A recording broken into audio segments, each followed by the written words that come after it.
Oi pessoal, tudo bem? Essa é a aula um do minicurso desse fim de semana intitulado Imaginação Ativa. O que é e como se faz? Bom,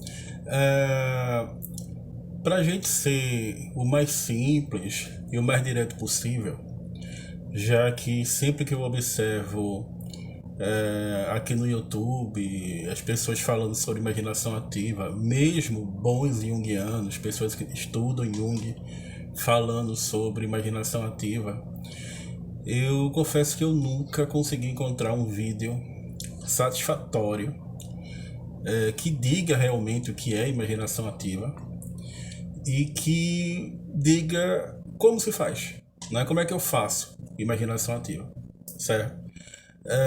Tudo isso a gente vai esclarecer, né? Vamos entrar na fase do esclarecimento, tá? Aqui nesse minicurso. O minicurso é uma tentativa de organizar a experiência clínica, uma forma de eu passar da razão espontânea para a razão refletida. É um registro, né? É um registro de um momento dentro da clínica. É bom registrar porque a experiência que não é registrada se perde, tá? E para que a gente possa refletir, a gente precisa do registro, né? A gente precisa começar a organizar essa experiência de um modo mais apresentável, que a gente possa de fato expor, né? De um modo mais assim, trabalhar de modo expositivo. E eu fiz aqui, né? Eu acho que muitos sabem, eu fiz aqui já faz tempo, alguns meses, um vídeo sobre 10 perguntas e respostas sobre imaginação ativa, que é um dos vídeos mais assistidos aqui do canal, que muita gente até hoje me procura, né?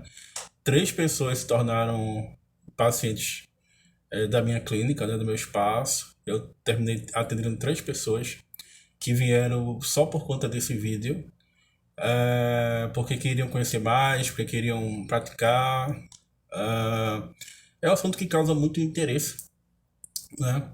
Mas, conforme eu estou dizendo, quando eu vou ver as pessoas falando, psicólogos junguianos, terapeutas junguianos falando sobre imaginação ativa, eles nunca dizem o que é, né? Eles nunca dizem o que é imaginação ativa, certo?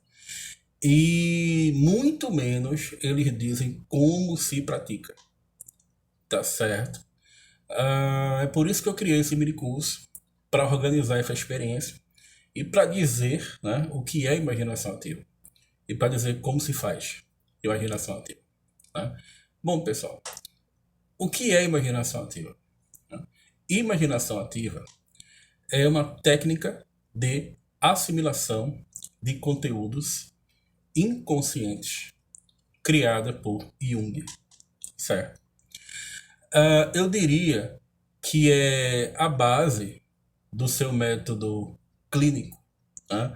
Da sua experiência pessoal, a base da sua clínica, né? Esse contato com as imagens, esse diálogo com as imagens do inconsciente. Eu sempre defino aqui a análise em Jung como um confronto com as imagens do inconsciente, né? Então, o que é análise em Jung? Análise em Jung é um confronto com as imagens do inconsciente. Se eu sou paciente de um psicólogo junguiano, quando é que eu sei que eu estou em análise? Quando eu estou vivenciando um processo de confronto com as imagens do inconsciente. Se eu sou um psicólogo junguiano, quando é que eu sei que o meu paciente está em análise? Quando eu estou testemunhando o meu paciente tendo um confronto com as imagens do inconsciente. Tá? Terapia não é conforto, terapia é confronto. E esse confronto é um estar face a face com as imagens do inconsciente, tá? Que geralmente surgem na fantasia criativa, nos sonhos, de modo espontâneo, tá? E que em alguns casos nós podemos praticar imaginação ativa também. Eu vou, nesse mini curso, falar sobre alguns desses casos, tá? Então, a imaginação ativa é uma técnica criada por Jung de assimilação de conteúdos do inconsciente, ou seja, de assimilação de conteúdos de imagens que surgem espontaneamente do inconsciente, certo? Ah, a principal obra de Jung, as principais obras de Jung têm a ver com a imaginação ativa, por quê? Porque os livros negros de Jung são obras de imaginação ativa. O livro vermelho de Jung é uma obra de imaginação ativa do próprio Jung e dessa experiência, né, decisiva do experimento mais difícil vivido por Jung, segundo ele mesmo, o confronto com as suas próprias imagens, né, e o confronto com as imagens coletivas da humanidade, né? Porque toda imagem, a gente vai ver isso daqui, né, no minicurso, desse minicurso, toda imagem para Jung sempre tem um caráter objetivo, ou seja, um caráter coletivo, né? Um caráter humano, propriamente humano.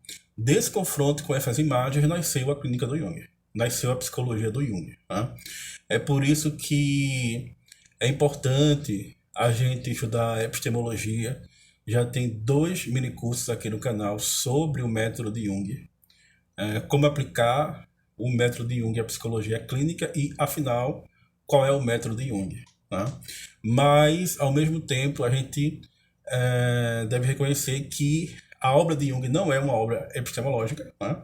A epistemologia é apenas uma forma de dar coerência às nossas ideias, de fundamentar os nossos estudos e, principalmente, de dar a todos nós uma atitude científica, né? Atitude essa que nós temos que ter, é um compromisso ético que nós temos de assumir uma postura científica perante os fatos, né? Que muitos junguianos, de fato, precisam entrar em contato e desenvolver essa atitude científica, respeitando a equação pessoal de cada terapeuta, de cada psicólogo.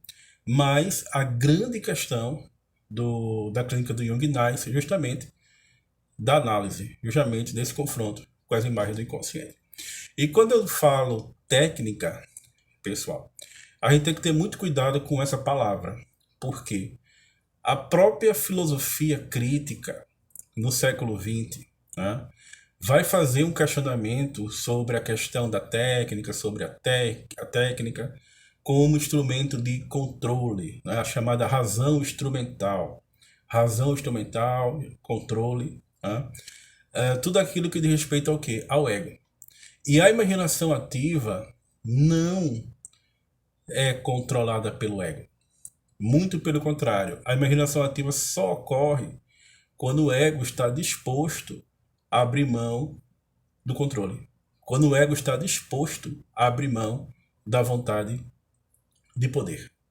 Tá? Então, a técnica, muitas vezes, é entendido como um recurso racional, uma causa instrumental, uma razão instrumental, ou seja, um controle cada vez maior do mundo por meio de métodos cada vez mais precisos, né? A técnica tem muito esse caráter, né? Muitas vezes mecânico e burocrático também. Em se tratando de Jung, isso não vai valer, tá certo? Essa tentativa de controlar o inconsciente, de utilizar-se de uma razão instrumental para ter acesso e controle às imagens do inconsciente não vai funcionar, tá certo? Porque as imagens do inconsciente são luminosas, são objetivas, são avassaladoras, e dizer que elas são objetivas significa dizer que elas independem da nossa vontade. Tá? São forças vivas da natureza. Não tem como a gente tentar dominar a natureza, querer deter um tsunami abraçando-se com a onda, ou querer colocar os 2 pés em cima da cratera do vulcão para deter a sua erupção, né? Nós fatalmente seremos esmagados pelas forças objetivas da natureza e nós nunca controlaremos, de fato, a natureza. Uma prova disso é que a gente adoece, né? Se a gente adoece é porque nós não temos total controle sobre a natureza, o nosso próprio corpo, uma parte dessa physis, dessa natureza. Tá? Então é necessário ter muito cuidado com essa palavra técnica de assimilação. Tá certo? Interessante, gente, que na função transcendente que está na natureza da psique, o Jung vai dizer que a imaginação ativa talvez seja hipnagógico, né? Eu acho muito interessante o Jung ter utilizado a expressão talvez. Por quê? Porque ele nem disse que sim, nem disse que não. E se ele nem disse que sim, nem disse que não, é porque ele nos deixou, certo?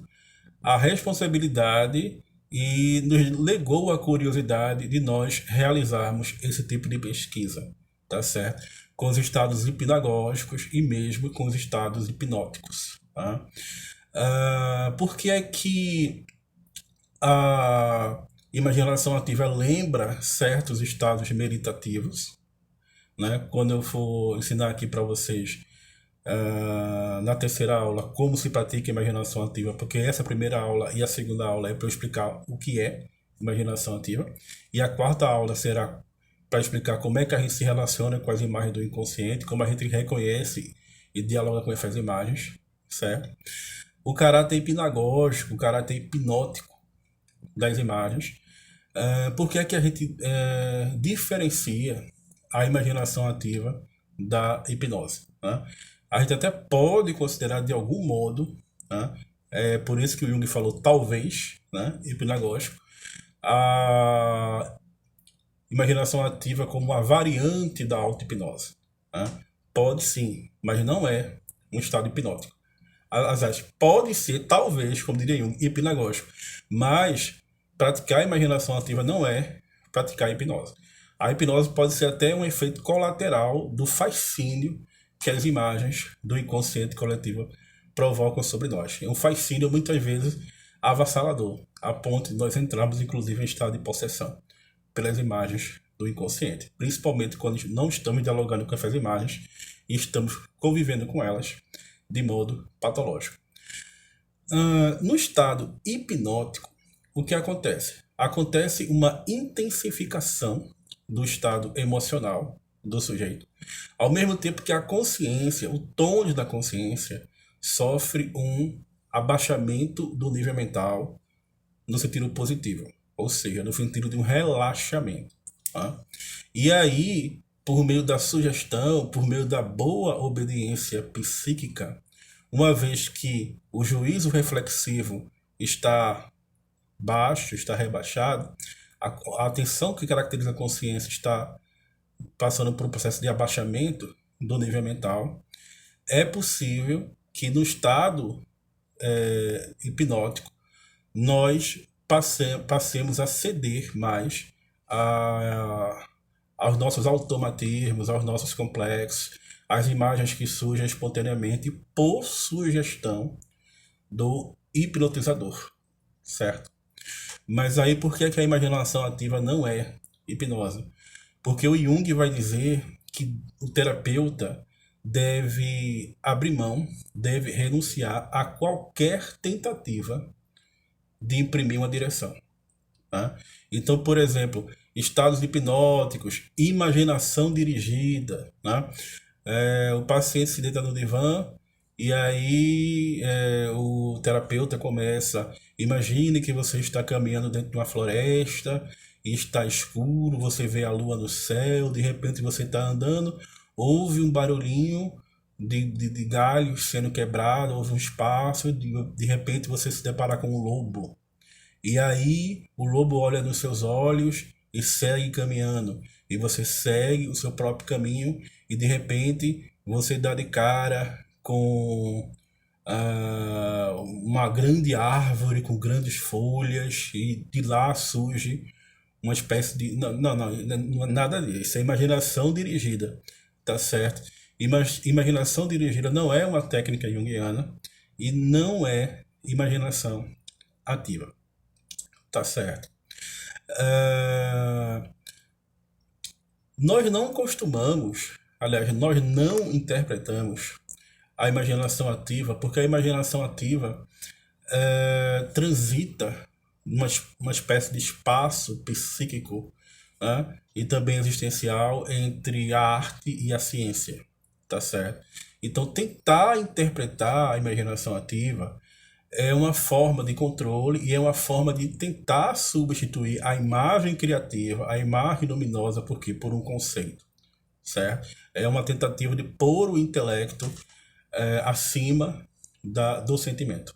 E na clínica do Jung, o intelecto é servo e a função do sentimento é que se abre, né, para a afetividade, certo? Então são essas algumas considerações primeiras que eu faço sobre o que é imaginação ativa. Na próxima aula vamos continuar conversando sobre o que é imaginação ativa. Na terceira aula será a prática da imaginação ativa, como se pratica a imaginação ativa. E na quarta aula, como reconhecer as imagens do inconsciente, como nós podemos dialogar com essas imagens. É isso, pessoal. Muito obrigado.